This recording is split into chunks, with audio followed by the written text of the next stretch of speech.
I feel like my lifestyle prior to us making that change was just that. We really didn't drink that much during the week unless it was something we were celebrating. But then I would have this mindset of, I have to go sweat. I have to go do this.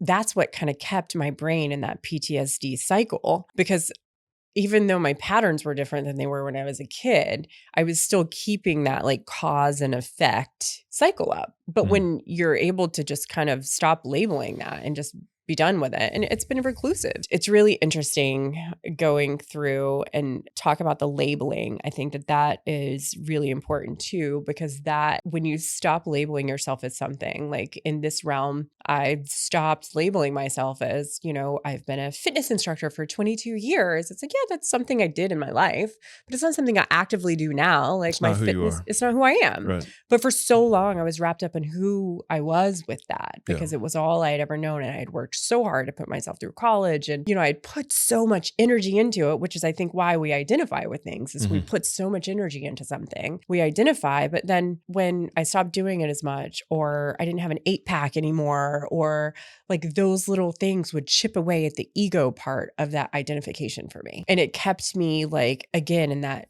mindset of I need to do this or I have to do this, and just the rigidity of boundaries I had set for myself around this identification that I just had to let go of.